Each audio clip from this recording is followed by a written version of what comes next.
check muna natin sa cellphone kung totoo ba na si former President Duterte nag-withdraw bilang mayor. Okay? Nag-withdraw bilang mayor. Duterte withdraw. Tingnan natin. Baka mag-senador ito eh. Yan ang gusto natin eh. Diba? Nako, same script na naman. Sabi dito, file ng si COC for mayor, then withdraw it later. Ex-President Duterte babawiin ang kandidatura bilang alkalde ng Davao City. Tatakbo umadong senador. Just in, former President Rodrigo Duterte is now on his way to Commission on Election Satellite Office in Manila Hotel to accompany allies who will vie for the Senate race in 2025.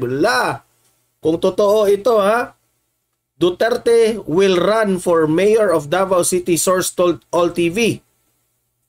The ex-president flew in last night from Davao. But a report by DZRH earlier today. Ayan, nabubulabog na naman sila dito. Ha? Update ito eh. Ngayon lang ito. Okay, Mix Duina, yung ating moderator present. Miss Butterfly, shout out sa inyo. Ami Cabrera Davao, hello po sa inyo. Ayan. G. Cacho, para sa akin. Ayan. Ito, ngayon lang ito binalita ha. Binasa ko ito ngayon sa aking cellphone. But report by DZRH earlier today, October 8, 2024, said Duterte is now reportedly gunning for a Senate run. Okay? Si Pangulong Duterte raw, lumipad papuntang Maynila. Again, let me report this again dito sa ating channel. Si Pangulong Duterte lumipad papuntang Maynila. Okay? Duterte would be withdrawing his bid for mayor of Davao City. Macalma said. He will be accompanied by his former labor secretary and MECO chief Silvestre Belio. Ala! Oy, Wing Bihag, maraming salamat po sa pakulay. Ayan, maraming salamat. Ayan, gawin nating moderator ito. Kapag magpakulay kayo, automatic yan na yung maging moderator na pala itong si Wing Bihag. Ayan. Kasi ano lang ito eh, bihira lang itong si Wing Bihag mag-comment dito eh. Hello po, Wing Bihag, maraming salamat po sa inyo. Ayan. Commission on Election, Chairman George Garcia said, candidates can still withdraw their bids within the filing period to poll agency had prohibited last-minute substitution of candidates. Ayan. So kung nakasaad sa batas, kung nakasaad sa batas na si Tatay Digong, ang pagwi-withdraw ay okay lamang sa batas natin at mag-file ka ng higher position, walang problema. Attorney ito. Mautak itong si former President Duterte, abogado ito, at alam niya ang mga nasa batas. Okay? So, magagalit na naman ang ano dito, mga kalaban. Magagalit na naman ang mga kalaban dito. Mga vloggers ng mga bangag, iiyak na naman kayo dito sa ginawa ni former President Duterte. Kasi kagabi, kung early akong natulog kagabi, pero while natutulog ako, nakikinig ako sa mga vloggers, mga analysis, at may isang vlogger akong napakinggan kagabi, na there is a tendency raw na si Duterte ay mag-withdraw bilang mayor at tatakbong senado. Ngayon, binalita na, naging totoo na. Pero ako yung ako yung unang vlogger na nag-analyze dito na itong final ni Duterte bilang mayor ng Davao. Nag-file siya October 7. Sabi ko sa inyo dito sa Donmar TV na let us wait and see. Hindi pa yan final. 'Di ba? Yan ang sabi ko sa inyo dito, hindi pa yan final. Baka meron pang ibang plano na hindi natin alam.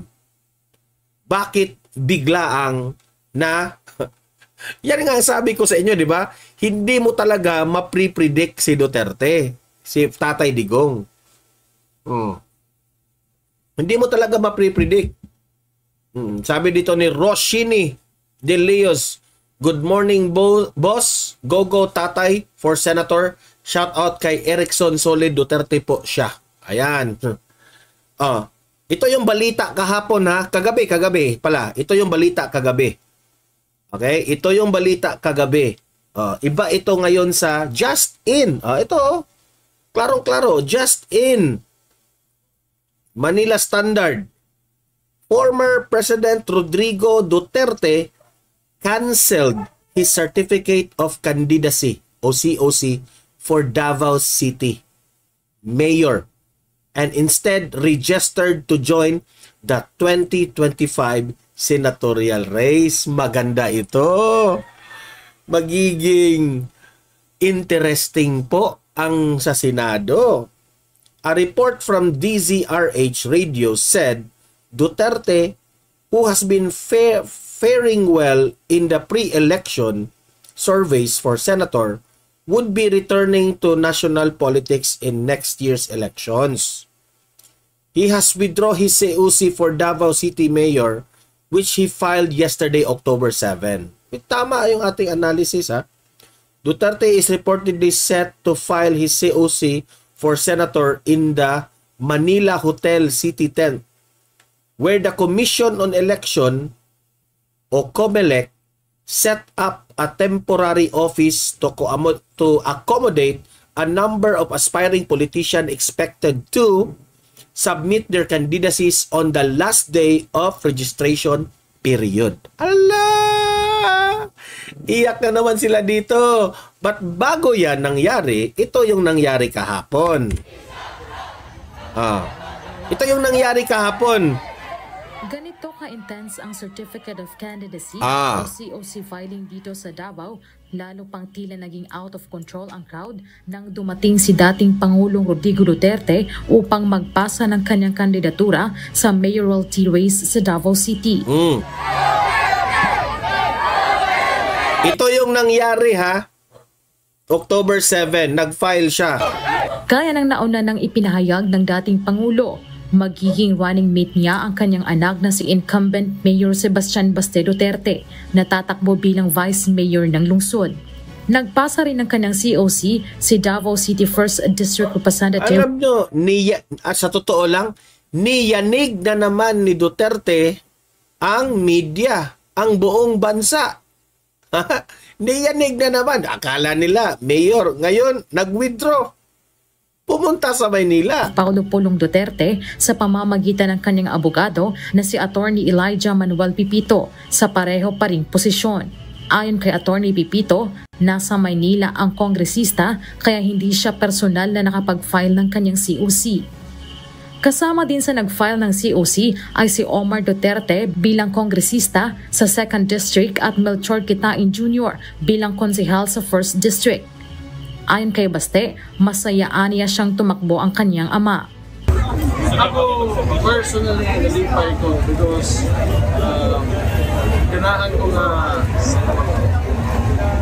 napasay mahatag magod sa mga tao.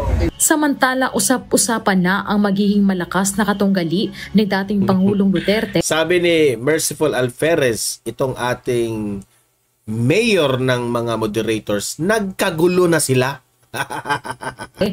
Nagkagulo na. Pagkamayor sa syudad ay ang kakabitiw lang bilang chairperson ng Civil Service Commission na si Carlo Nograles. Dumating si Nograles sa tanggapan ng COMELEC kahapon, hindi para mag-file ng kanyang COC kundi upang samahan naman ang kanyang pinsan na si Councilor Javi Garcia Campos na naghain ng kanyang COC sa pagka-congressman sa 2nd District sa ilalim ng Partido Federal ng Pilipinas. rest assured, no, ang pagdagan ako pagka-congressman, ako ang lihukan ang kaugmaon sa tuwang dakbayan, ilabi na sa Distrito 2. Marami rin ang nagpasa ng kanilang kandidatura noong Sabado, kabilang ang isang pastor ng isang religious group kasama ang kanyang ilang miyembro na tatakbo sa iba't ibang posisyon. Present pala dyan si Jane Bramblett. Hello, Jane Bramblett. If I have given the... Ito sana yung makalaban ni ni Duterte. Ito sana yung makalaban ni Duterte. Pero di ko lang alam ano ang tatakbuhan ni Basti ngayon na nag-withdraw na si Tatay Digong. Okay? privilege to serve as your mayor. I will focus on 5 core areas vital to our city's progress. Jane Bramblett, I miss you, Jane Bramblett. Number 1, free hospitalization at Southern Philippines Medical Center. Libreng pagpa-hospital sa Southern Philippine Medical Center para sa lahat. Mayroon ding isang social media content creator ang nag-file ng COC, si Roweno Caballes alias Boy Isog.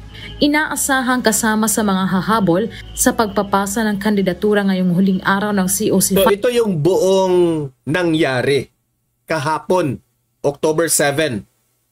Okay? Buong nangyari.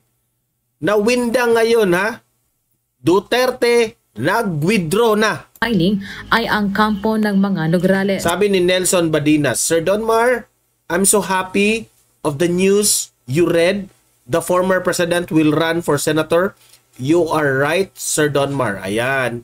Masaya tayong lahat. Yes, Sir Nelson, masaya tayong lahat sa good news ngayon.